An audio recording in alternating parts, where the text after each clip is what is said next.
The words were a slap. Colder than the November wind whipping around the corner of the cheap apartment building. "This truck," Clara said, her voice tight with a disappointment that felt years in the making, "is proof. It's proof you're going nowhere, that you have no ambition. And I can't do that anymore." She gestured at the old, slightly rusted Ford pickup, its blue paint faded to the color of a washed-out sky. To Julian, it had been a symbol of freedom. To her, it was a cage. He watched her turn, her shoulders set with a finality that crushed the air from his lungs. She did not look back. He just stood there, the keys feeling like useless, cold metal in his palm, until her figure disappeared into the building's entrance. Going nowhere? He thought, a bitter, hollow laugh almost escaping his lips. He got into the truck. The vinyl seat was cracked, the cab smelled of old coffee, and faint, lingering traces of her perfume. He started the engine, its familiar rumbling cough, a lonely sound in the quiet street. He drove, not back to the small garage apartment he rented, but toward the city's heart, where towers of glass and steel clawed at the bruised twilight sky. He pulled the old Ford into the pristine, brightly lit entrance of a subterranean garage, a place where vehicles like his were never seen. The security guard, a man named George he had known for a decade, simply nodded. As the truck descended into the earth, Julian parked it in a private designated space. On the wall, in bold, brass letters, were the words, "Julian Croft." He leaned his head against the steering wheel, the silence of the concrete tomb pressing in. He looked up, through the windshield, at the name on the wall, then at the single damning object hanging from his rearview mirror. A small, woven bird lily Clara's daughter had made for him. He was the 28th man to be tested. But would he be the one to finally shatter the steel walls he had built around his own heart? Julian Croft had meticulously engineered his life to be a fortress against a specific kind of pain. The pain of being valued not for his mind or his heart, but for the number attached to his name. The last time he had loved truly and openly, it had ended in a catastrophic betrayal that nearly cost him his empire and, more importantly, his faith in human connection. So, he had built a wall, a high impenetrable wall made of feigned simplicity. He had become Julian the handyman, the guy with the old truck and the rented room over a garage, a man whose biggest ambition seemed to be finding the best deal on lumber. This persona was his armor and his crucible. He would date women, meet them in diners and coffee shops, and live this simple life with them. He was waiting, he told himself, for someone to see him and not the absence of a fat wallet. He was waiting for a woman who could love a man who was, by all appearances, going nowhere. 27 times, the experiment had ended. Some women were upfront, admitting they wanted more financial security. Others, more cruelly, let it fizzle out with ghosting and lame excuses. But Clara had been different. He had met her at a diner, not as a test, but by accident. He was there nursing a coffee after a long day of pretending to fix a fence, a job he had actually enjoyed for its simple, tangible results. She was a waitress, her movements efficient and tinged with a weariness that went bone deep. He had seen the faint stain on her apron and the way she smiled at an elderly couple, a smile that was genuine despite her exhaustion. He found himself leaving a tip that was far too large for a simple handyman, a mistake he immediately regretted. He had started coming back, day after day, just to exist in her orbit. Their relationship had grown slowly, organically. It was built on shared meals at the diner after her shift, on walks in the park with her 6-year-old daughter Lily, and on the quiet understanding that they were two people navigating a world that often felt too harsh. He had never felt so seen. He fixed her leaky faucet, built a bookshelf for Lily's growing collection of fairy tales, and listened for hours about her dream of becoming a social worker, a dream deferred by the realities of single motherhood. He had started to believe, he had started to think. She was the one who saw the man, not the truck. He had even begun to plot how he would dismantle the lie, how he would slowly introduce her to his real life, praying she would understand. He thought about it every night. He'd imagined the conversation 100 different ways, 100 different scenarios, each more terrifying than the last. How do you tell the woman you love that your entire life together has been a carefully constructed fabrication? And then she had ended it, not because of a lie she'd discovered, but because of the truth she thought she knew. His lack of ambition, his contentment with a life that, to her, was a dead end. The irony was a physical weight in his chest. He had built his test so well that he had failed it himself. He had become so convincing as a man going nowhere that he had driven away the only person who had ever made him want to build a home. He switched off the truck's engine. The silence was absolute. He was in the belly of the beast, the foundation of the Croft Tower, a 40-story monument to the very ambition she said he lacked. His name was literally carved into the structure. He got out of the truck, his work boots echoing on the polished concrete floor.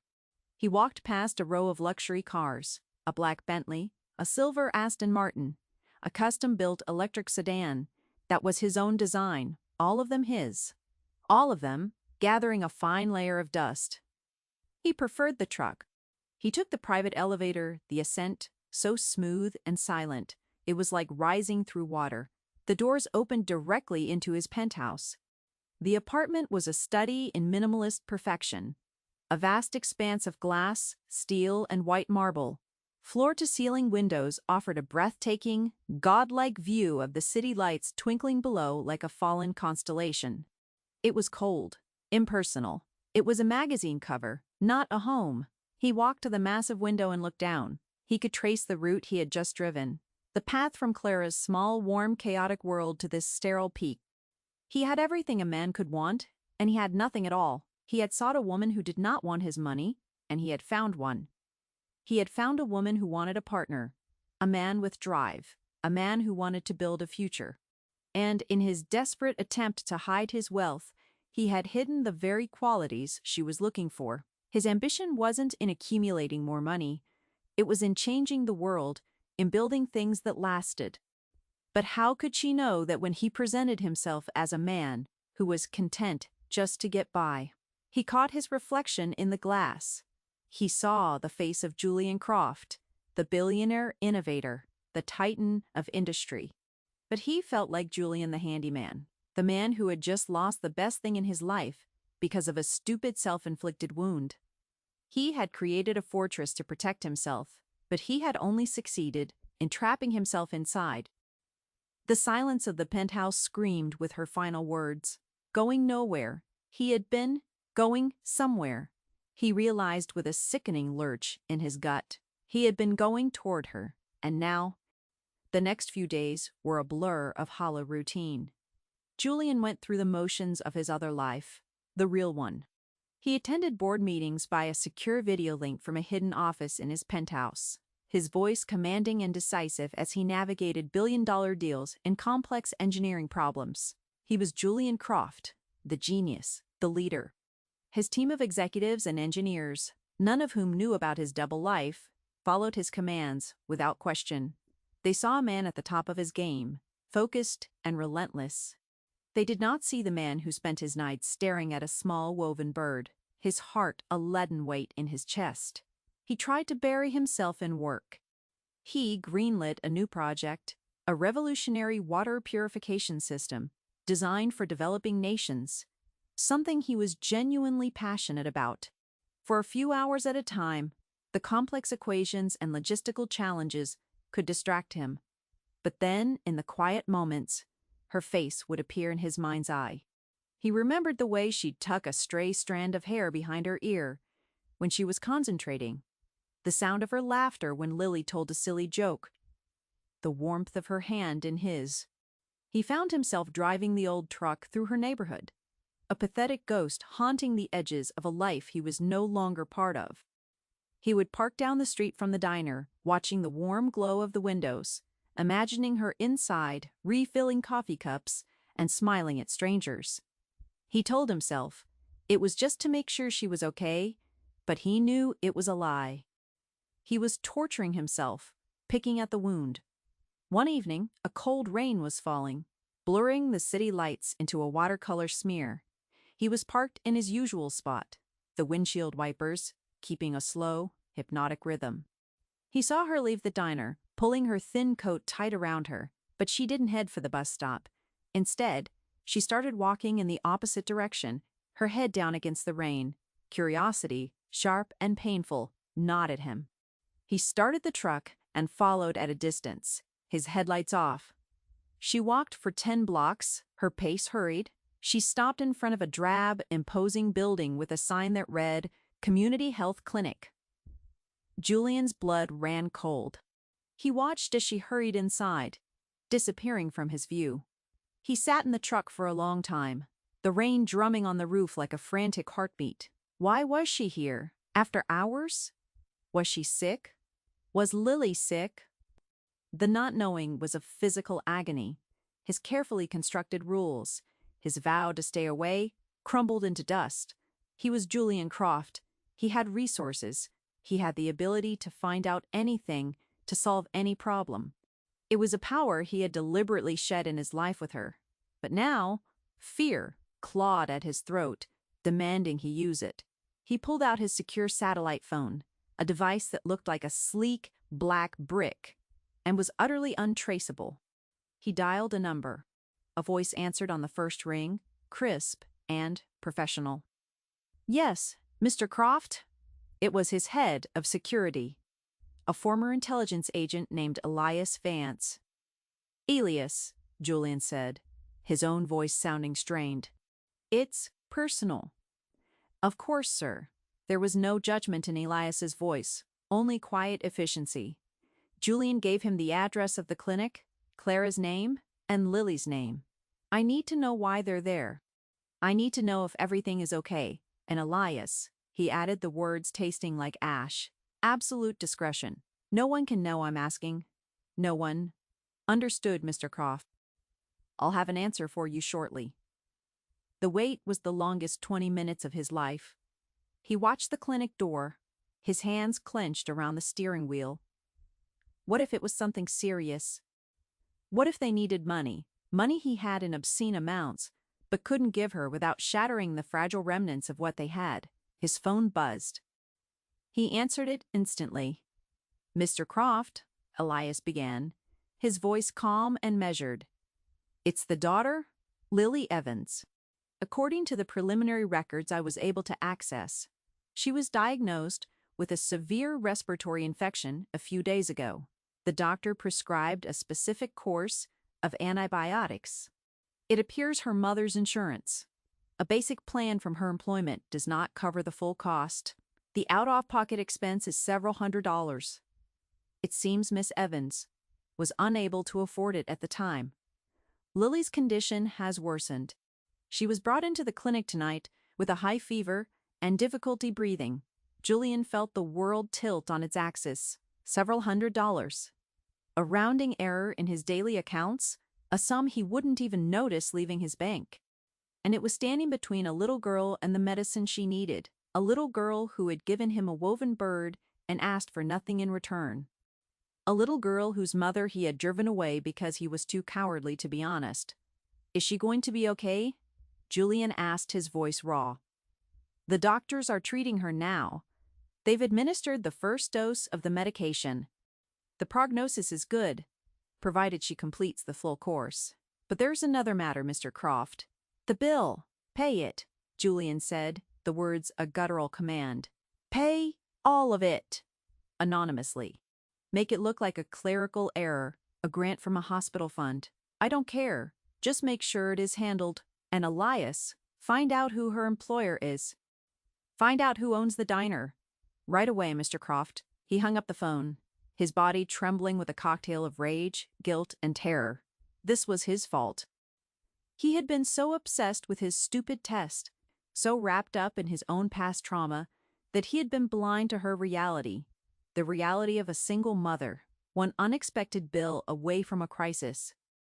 He had offered her his time, his handyman skills, but he had withheld the one thing that could have actually helped her, the one thing that could have given her the breathing room to pursue her own dreams, his resources, his power. He watched the clinic door for another hour. Finally, Clara emerged. She was carrying Lily, who was wrapped in a blanket, her small head resting on her mother's shoulder. Even from a distance, Julian could see the exhaustion and relief warring on Clara's face. He wanted to get out of the truck, to run to her, to hold them both and tell them everything would be okay, but he couldn't. What would he say? "I'm secretly a billionaire, and I just paid your medical bill." It would sound like the ultimate act of arrogant pity. It would confirm her worst fears about him, about their time together being some kind of sick game. He realized with a fresh wave of despair that his deception had trapped him more effectively than any prison. He could move mountains with a phone call, but he couldn't cross the street and talk to the woman he loved. He was powerful, and he was powerless. He watched her carry her daughter down the street and disappear around a corner, two small figures against the vast and different city. He had made a choice. He had intervened. And in doing so, he had stepped off the path of non-interference and onto a new, far more dangerous road. There was no going back now. The next morning, Julian received another report from Elias. It was concise and damning. The diner, the Daily Grind, was owned by a subsidiary of a larger hospitality conglomerate. That conglomerate, in turn, was owned by a holding company, and the holding company was controlled by one Marcus Thorne. The name hit Julian like a physical blow. Marcus Thorne. His former business partner, the man whose greed and betrayal had been the catalyst for Julian's retreat from the world.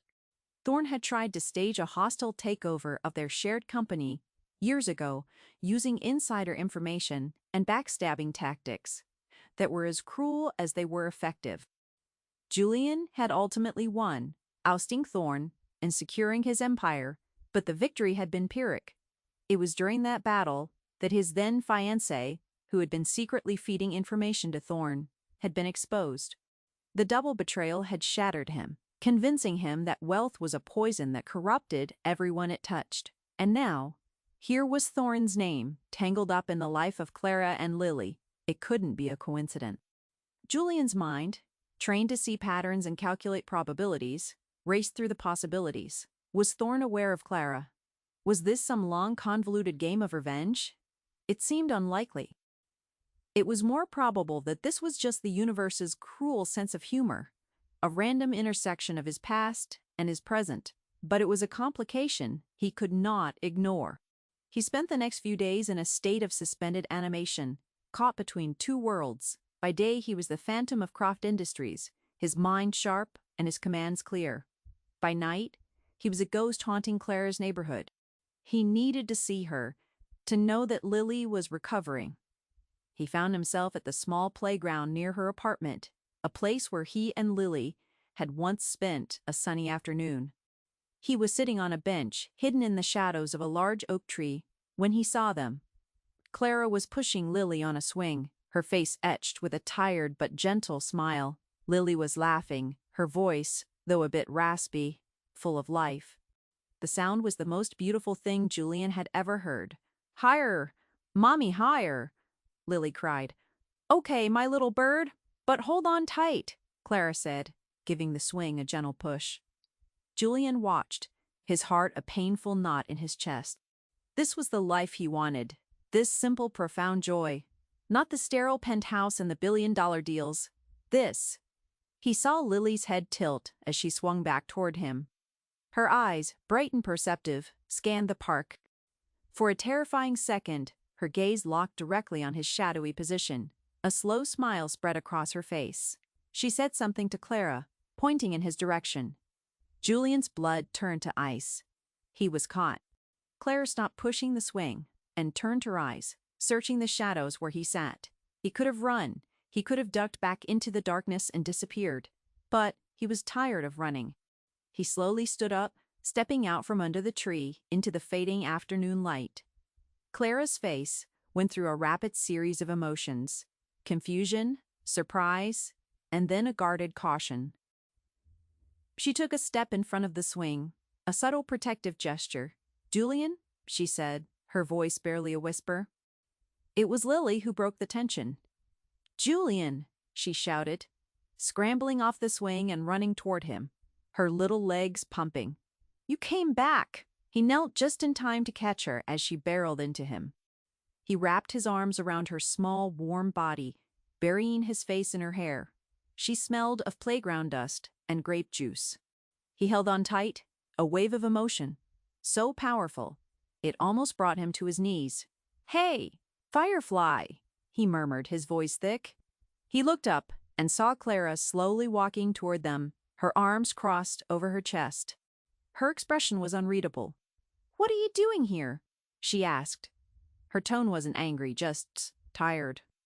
"I was in the neighborhood," he said, the lie flimsy and pathetic even to his own ears.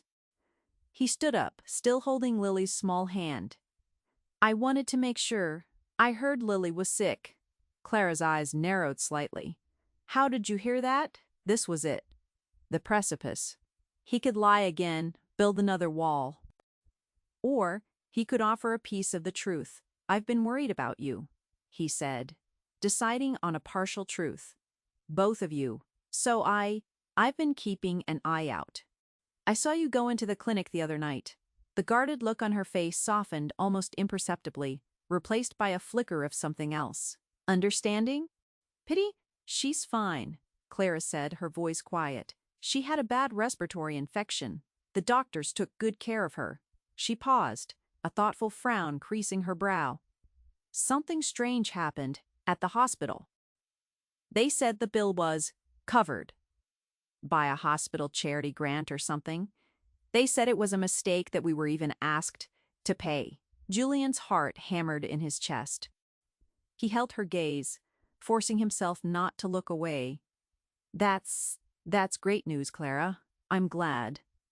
She studied his face, her gaze so intense he felt like she was looking directly into his soul. He felt stripped bare, his billion-dollar fortune and corporate empire feeling like a cheap costume. He was just a man standing in a park, desperately in love with a woman who thought he was a drifter. "Julian, can I go on the big slide with you?" Lily asked, tugging on his hand, oblivious to the adult drama swirling around her. "Of course, Firefly," he said, his eyes still locked with Clara's. "Go on," Clara said, a faint, sad smile touching her lips. "Go play." For the next hour, Julian existed in a strange, surreal bubble of happiness. He and Lily went down the slide. They seesawed. They built a small, lopsided castle in the sandbox. He was completely present, completely focused on the little girl, whose laughter was a balm to his wounded spirit. Clara watched them from a bench, a pensive look on her face. As the sun began to set, casting long shadows across the playground, he knew the moment was ending. He walked Lily back to her mother. "Thank you for playing with me, Julian," Lily said, giving him another fierce hug. "Anytime, Firefly," he said, ruffling her hair. He stood up and faced Clara. The silence stretched between them, filled with unspoken words and unresolved feelings. "I should tell you something," he said finally, the words coming out in a rush before he could stop them. "The reason I am the way I am?" "The reason I don't seem to have any ambition." She just looked at him, waiting.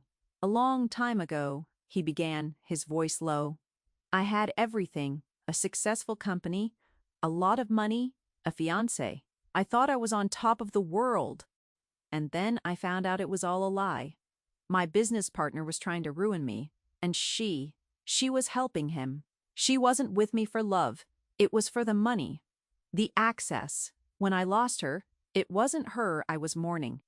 It was the idea that love could be real, that it wasn't just a transaction." He looked at her, his heart exposed. "So I walked away from it. I built a different life. A simpler one.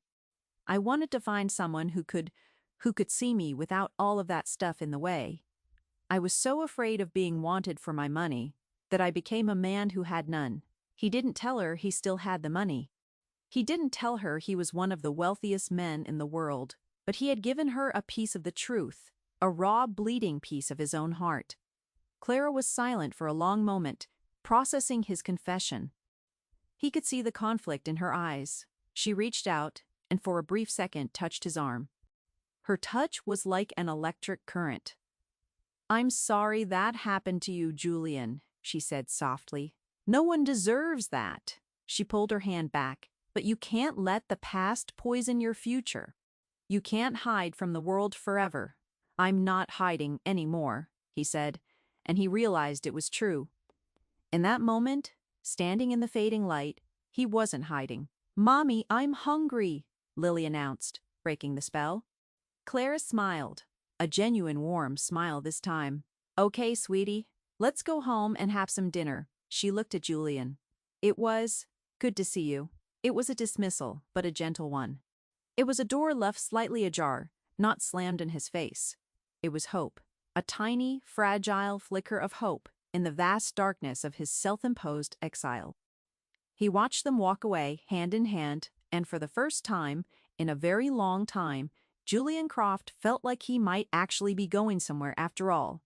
That flicker of hope became Julian's new obsession. He allowed himself to be drawn back into their lives. Slowly and carefully, he met them at the park. He brought over pizza on a Friday night, under the guise of happening to have ordered too much. He fell into a new tentative rhythm with Clara, one built on the fragile foundation of his partial confession. She was still guarded, but the hard edges of her disappointment had softened. She was seeing a new side of him, a man grappling with his past, not a man content with stagnation. He learned to live on this knife's edge of truth and deception. Every moment of joy was tinged with the terror of the secret he still held. When Lily drew a picture of the three of them as a family, a stick figure Julian standing next to a slightly bigger stick figure Clara, and a tiny stick figure Lily, he had to excuse himself and splash cold water on his face in the bathroom, his heart aching with a love that felt both pure and fraudulent. The greatest challenge was restraint. When he saw that Clara's laptop was ancient and slow, making her online coursework for her social work degree a frustrating crawl, he had to fight the overwhelming urge to have the latest model delivered to her door. Instead, he spent an evening tinkering with it, secretly using a portable diagnostic tool from his company to clean the hard drive, optimize the software, and triple its processing speed. She was amazed. "You're a miracle worker, Julian," she'd said, her eyes shining with gratitude. He just smiled, the praise feeling both wonderful and deeply dishonest. His two lives began to bleed into one another in dangerous ways. One afternoon, while helping Clara clear out a cluttered closet, a small, heavy object fell from the pocket of his work jacket. It was his satellite phone. It landed on the floor with a solid, expensive thud. Clara picked it up. "What in the world is this?" she asked, turning it over in her hands. It was sleek, black, and had no discernible branding. It looked like something out of a spy movie. Julian's mind raced. "Oh, that," he said, trying to sound casual as he took it from her. "It's a prototype. A friend of mine is in electronics. He asks me to test out his new gear sometimes. Long-range communication, that kind of thing." She raised an eyebrow.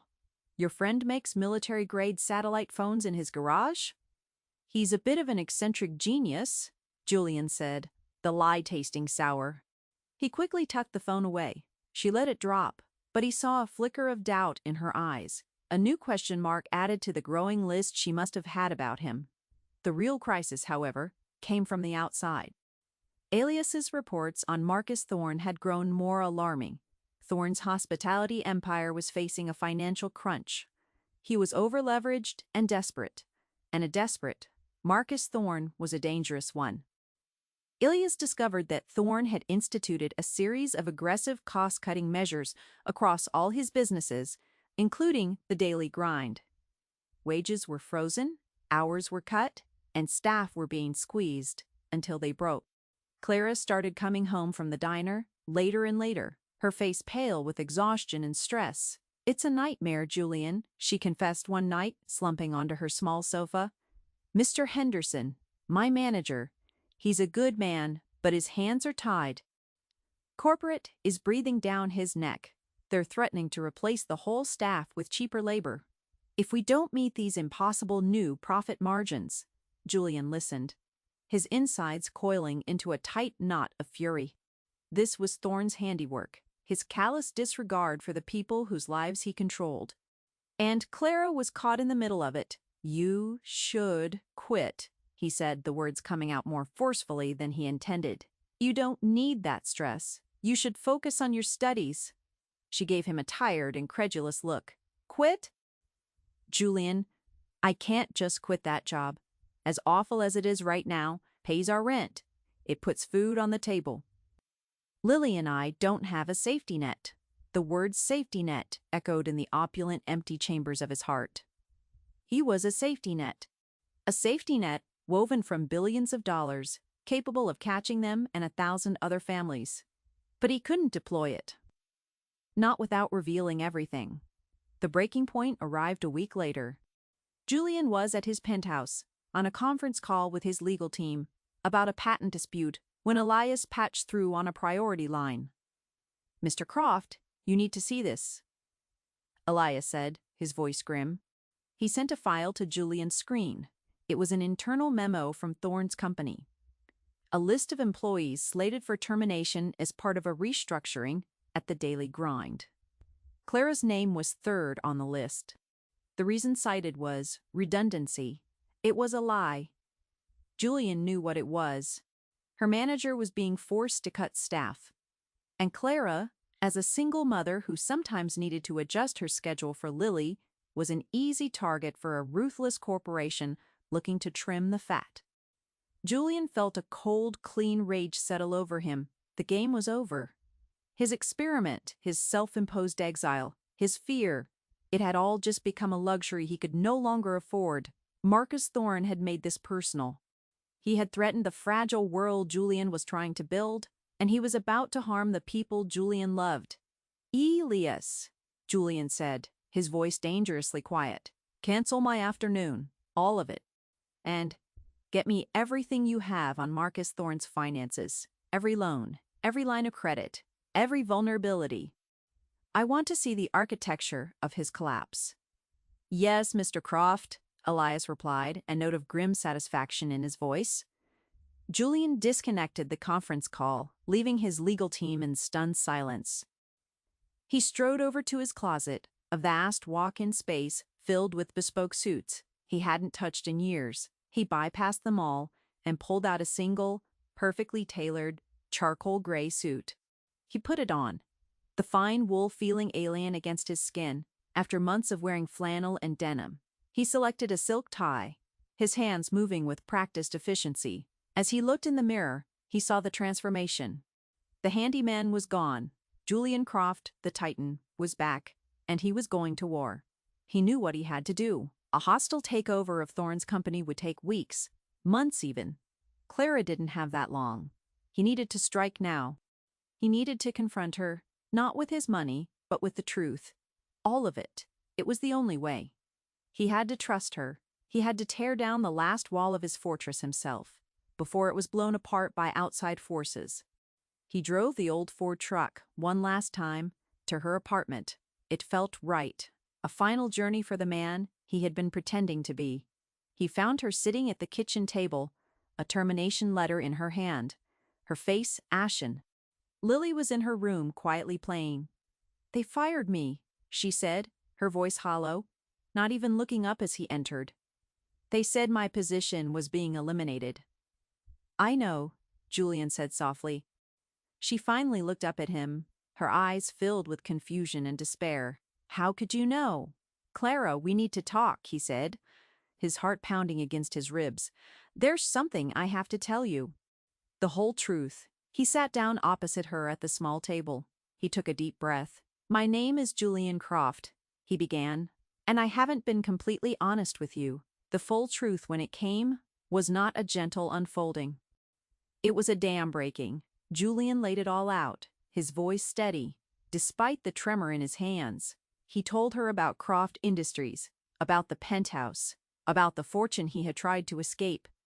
He told her about the test, the 27 other women, and his crippling fear of being loved for his money. He explained how Marcus Thorne, the man who had just fired her, was the ghost from his past, the architect of his cynicism. He confessed to paying Lily's medical bill, to fixing her laptop, to every small, secret intervention he had made in her life. He talked until his throat was raw, laying his entire pathetic, complicated life at her feet. When he finished, the silence in the small kitchen was deafening. Clara just stared at him. The initial shock on her face had given way to a glacial calm that was far more terrifying than rage. She didn't cry. She didn't yell. She just looked at him, her eyes like chips of ice. "A test," she said, her voice flat and devoid of emotion. "My life, my struggles, they were all just part of your little social experiment." "No, Clara, it wasn't like that," he pleaded, reaching for her hand. "It started that way. But then I met you, and everything changed. I fell in love with you." She pulled her hand away as if his touch had burned her. "Fell in love with me? Or fell in love with the idea of me? The poor noble waitress who didn't care about money. Was I your prize, Julian? The one who finally passed your twisted little test? No. Of course not." Every moment, she continued, her voice rising now, laced with a pain that was sharper than any knife. "Every time you fixed something, every time you played with my daughter, was it real, or were you just playing a part? The humble handyman, how you must have laughed at me, at my stupid little problems, worrying about a few $100s for medicine while you were sitting on billions. I never laughed at you. Clara, I respect you more than anyone I've ever met. Respect me?" She finally stood up, her chair scraping harshly against the floor. The glacial calm shattered, revealing the raw, wounded fury beneath. "You don't respect me. You lied to me. Every single day. You watched me struggle. You watched me cry about my bills. You watched me kill myself at that horrible diner. And you said nothing. You let me believe you were one of us, but you're not. You were slumming it. You were a tourist in my life." The word tourist struck him with the force of a physical blow. It was the most damning indictment of all, because he knew on some level it was true. "What do you want me to say?" he asked, his voice cracking. "That I'm sorry." "I am. More sorry than I can possibly say. I was wrong. I was a coward." "Sorry doesn't fix this," she said, her voice trembling now. She wrapped her arms around herself. A fragile defense against a world that had just been turned upside down. "You didn't just lie about money, Julian. You lied about who you are, the man I was starting to, the man I cared about. He doesn't exist. He was a character you played." He stood up, desperate to bridge the chasm that had opened between them. "He does exist. That's the most real part of me. The man who loves your daughter, the man who admires your strength, the man who wants to build a life with you. That's me. The money is just stuff. It doesn't have to change anything." She let out a short, bitter laugh. "Doesn't change anything? It changes everything. It proves that my instincts were right from the very beginning. The man with the old truck was going nowhere because he was already there at the top, looking down on the rest of us." Her words were a perfect, cruel echo of their breakup, twisted into a new, more painful shape. "I need you to leave," she said, her voice dropping to a whisper, but the words were like a death sentence. "Clara, please, leave," she repeated, stronger this time, her eyes blazing with unshed tears of betrayal. "I need to think. I can't even look at you right now. Just go." He saw the finality in her expression. There was no argument he could win, no explanation that would suffice. He had broken her trust, the most sacred thing she could offer, and it had shattered into a million pieces. He walked to the door, his movements stiff and robotic. He paused with his hand on the knob, looking back at her. She had her back to him, staring out the small kitchen window at the brick wall of the building next door. "I love you, Clara," he said softly. That was the one thing that was never a lie. She didn't answer. She didn't move. He stepped out of the apartment and closed the door behind him, the click of the latch echoing the sound of his heart breaking. He had confessed everything, hoping for absolution, for connection. Instead, he had found rejection. He had flown too close to the sun, and now he was falling. He walked down the stairs and out into the cold, indifferent city, more alone than he had ever been in his life. He had lost her. He had lost everything that mattered. Julian retreated to his penthouse. The sterile white and glass expanse had never felt more like a prison. He stood at the window looking down at the city, but he no longer saw a kingdom. He saw a million little lives, a million stories, and he was utterly disconnected from all of them. He had wanted to build a bridge, but he had only dug a moat. He shed the suit, letting it fall to the floor in a heap. He was back in his simple clothes, but they felt like a costume now. Everything felt like a costume. The billionaire, the handyman, they were both roles he had played, and he no longer knew which one, if either was real.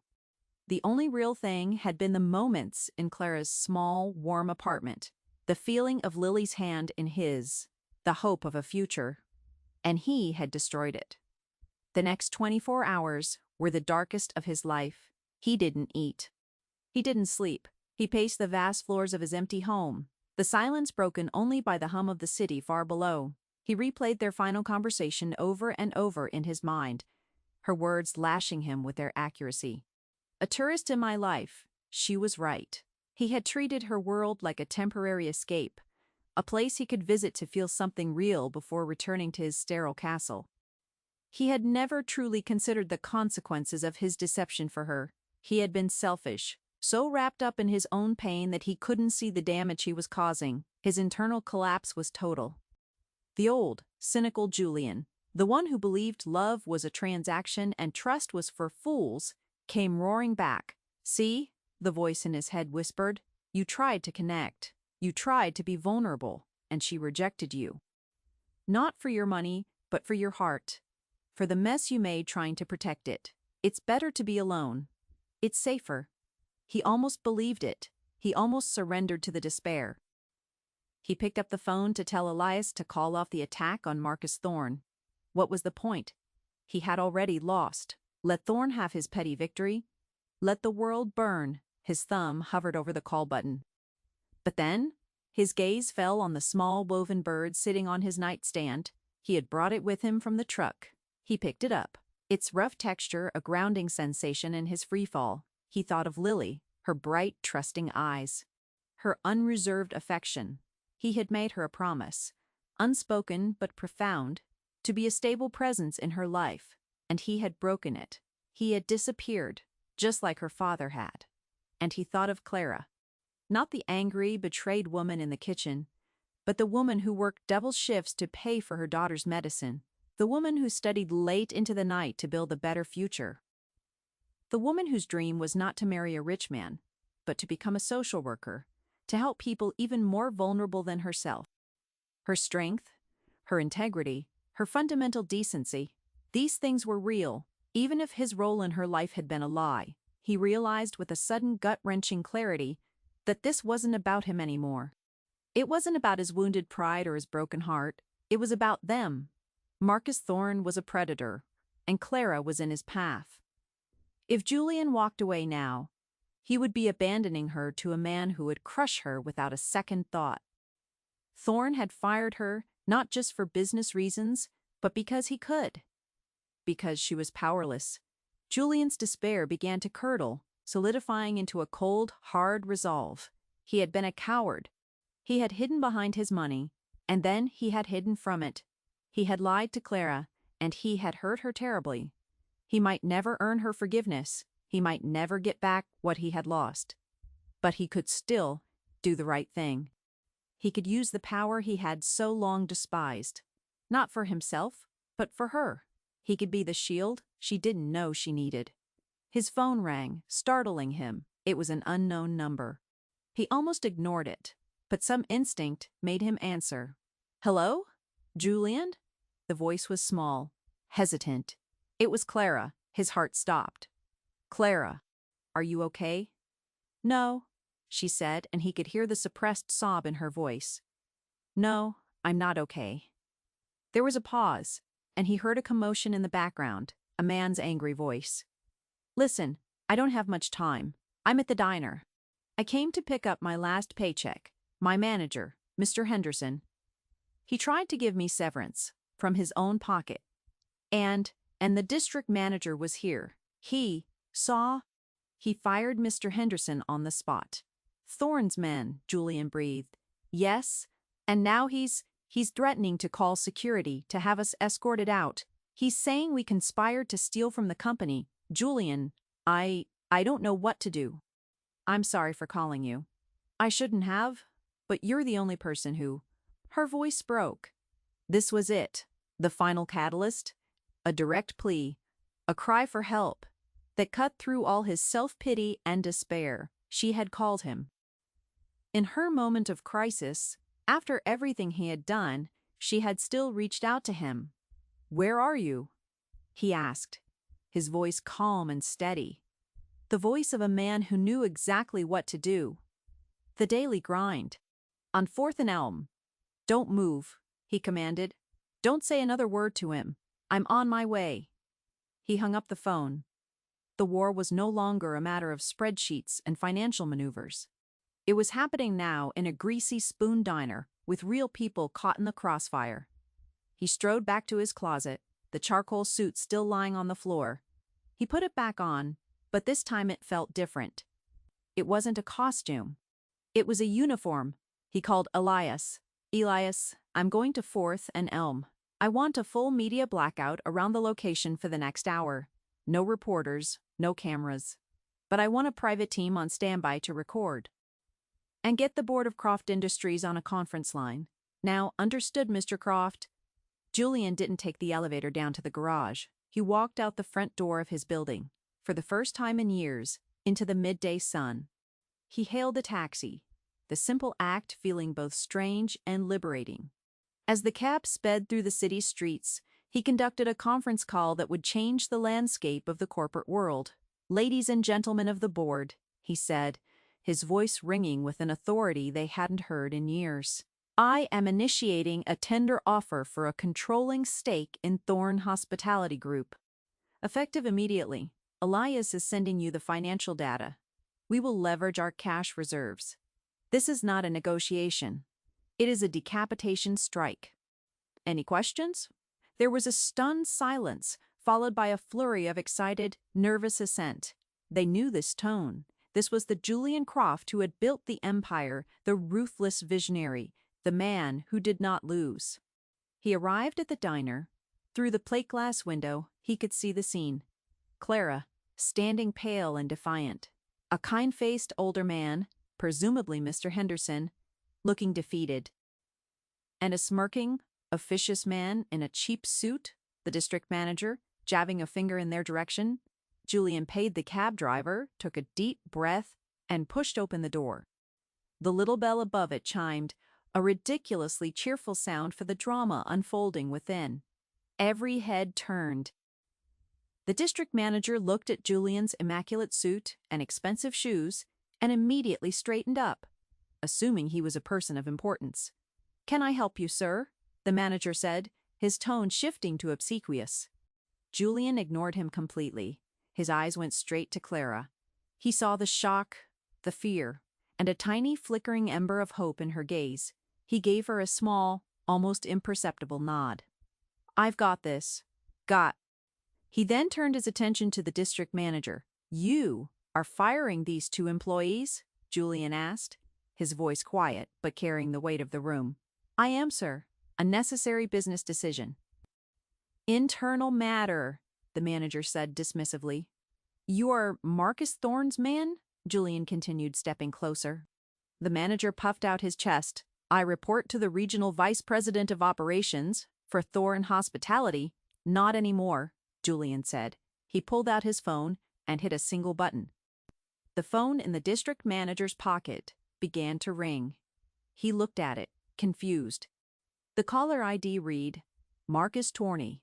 He answered it, putting on a professional voice. "Mr. Thorne, sir." He listened for a moment, his face going from smug to confused to bone white with terror. "But, sir, I don't understand." "Yes, sir." "I'm sorry, sir. Of course, sir." He hung up the phone, his hand trembling. He looked at Julian with dawning horror. You're... I'm your new boss," Julian said, his voice like chips of ice. "Or rather, I was, for about 5 minutes. As the new owner of this establishment, my first official act is to accept your resignation. Your security credentials have been revoked." A severance package, a generous one considering your incompetence, will be couriered to your home. Now, get out. The man stared speechless. Get out. Julian's voice cracked like a whip. The man scrambled out of the diner as if the hounds of hell were on his heels. The diner was silent. Julian turned to the stunned manager. Mr. Henderson, I presume? The older man nodded, dumbfounded. My name is Julian Croft. I am the new owner of this diner, and indeed this entire chain. I would like to offer you your job back with a promotion to regional manager. Your first task will be to institute a new company-wide policy, profit sharing for all employees, expanded healthcare benefits, and a scholarship fund for the children of all staff members. Your salary will be commensurate with these new responsibilities. Do you accept? Mr. Henderson stared, his mouth opening and closing like a fish. He finally found his voice. Yes, he whispered. Yes, of course. Excellent, Julian said. We'll have the lawyers draw up the paperwork. He then turned to Clara. He had vanquished the dragon. But the final battle was here in the quiet, greasy spoon diner, with the smell of old coffee in the air. He walked toward her slowly. She hadn't moved. She was just watching him, her face a mask of conflicting emotions. He stopped in front of her. He was no longer the handyman, no longer the tourist. He was Julian Croft, a man of immense power, and he had just used it all to protect her. But he was also just Julian, the man who loved her. Standing before her, stripped of all his armor, his heart in his hands. Clara, he said softly, I know I can't undo the lies. I can't take back the hurt I caused you. But I hope you see now that my feelings for you and for Lily were the truest part of it all. I love you. And I will spend the rest of my life trying to earn back your trust, if you'll let me. She looked at him, and for the first time, the ice in her eyes began to melt, replaced by the sheen of tears. But they weren't tears of betrayal anymore. They were tears of shock, of relief, of a dawning, unbelievable hope. You bought the entire company, she whispered. He smiled. A small, tired smile. It was on sale. A single tear traced a path down her cheek. It was followed by another, and then a laugh. A choked, incredulous, beautiful laugh. You are the most insane, infuriating, impossible man I have ever met. I'd like that on a plaque, he said gently. She took a step closer, closing the last bit of distance between them. She reached up and placed her hand on his cheek, her touch gentle and warm. The man I was falling in love with. He wasn't a character, was he? He was just hiding. He was terrified, Julian confessed, his voice thick with emotion. But he's not hiding anymore. She searched his eyes, seeing the raw vulnerability, the unwavering devotion. She saw the man who had built a bookshelf for her daughter, the man who had listened to her dreams, and the man who had just moved heaven and earth to protect her. They were the same man. Okay, Julian Croft, she said softly, a real smile finally breaking through, a sunrise after a long, dark night. Let's go home. 2 years later, the old Ford pickup sat in a 3-car garage attached to a beautiful, sprawling house in a quiet, tree-lined suburb. It was parked next to a sensible family sedan. The garage was cluttered with bicycles, gardening tools, and an elaborate, half-finished dollhouse Julian was building for Lily. The truck hadn't been driven in months, but Julian refused to get rid of it. He would sometimes just sit in the cab, the familiar smell of old coffee and cracked vinyl a potent reminder of the journey he had taken. The penthouse at the top of Croft Tower had been converted into the headquarters for the Croft Evans Foundation, a global nonprofit dedicated to funding community health initiatives, educational scholarships, and social welfare programs. Clara, having completed her master's degree in social work with flying colors, was its executive director. She ran it with the same fierce compassion and practical efficiency she had once used to manage 6 tables during a lunch rush. She was changing the world, one family at a time, armed with the resources she had once lacked and the empathy she had always possessed. Julian had stepped back from the day-to-day operations of Croft Industries, promoting a trusted team to manage the empire. He had found a new, more profound ambition. He served as the head of research and development for the foundation, using his genius for engineering and logistics to solve real-world problems. He designed low-cost water purifiers, built sustainable housing models, and created software that connected people in need with available resources. His work was no longer about profit margins. It was about human impact. Marcus Thorne was a footnote, his empire dismantled and sold off in pieces. The daily grind chain, under Mr. Henderson's benevolent leadership, had become a model of ethical employment, profitable and popular. This evening, Julian was not in a boardroom or a lab. He was in a brightly lit kitchen that smelled of garlic bread and tomato sauce. He was wearing a flour-dusted apron over a simple t-shirt, helping an 8-year-old Lily carefully place pepperoni on a homemade pizza. "A little more to the left, Dad," Lily instructed, her brow furrowed in concentration. The word still sent a jolt of pure, unadulterated joy through Julian every time he heard it. He had legally adopted her a year ago. On the same day, he and Clara were married in a small ceremony in their own backyard. Clara came into the kitchen, wiping her hands on a towel. She leaned against the doorframe, watching them. The weariness that had once clung to her like a second skin was gone, replaced by a deep, settled contentment that radiated from her. She caught Julian's eye and smiled. It was a smile he knew he would never get tired of. "How's the masterpiece coming along?" she asked. "It's a pepperoni Picasso," Julian announced, lifting Lily so she could place the final piece in the very center. Later that night, after the pizza was eaten and Lily was tucked into bed, Julian and Clara sat on the back porch, nursing cups of tea and listening to the gentle sound of crickets. The silence between them was comfortable, filled with the easy intimacy of a shared life. "I was thinking today," Clara said, her head resting on his shoulder, "about that first day you came into the diner. You looked so lost." "I was," he admitted. "I was a man living in a fortress of his own making, and I didn't even know I was the prisoner." "And now?" she asked, tilting her head to look at him. He thought for a moment, looking at the warm lights of their home, at the life they had built. He thought of Lily sleeping peacefully in her room, of the meaningful work he did each day, of the woman sitting beside him, whose love had been the catalyst, the crucible, and the reward. He was no longer hiding. He had integrated all the pieces of himself, the genius, the handyman, the billionaire, the father, the husband. He was whole. "Now," he said, leaning in to kiss her softly, "now, I'm home."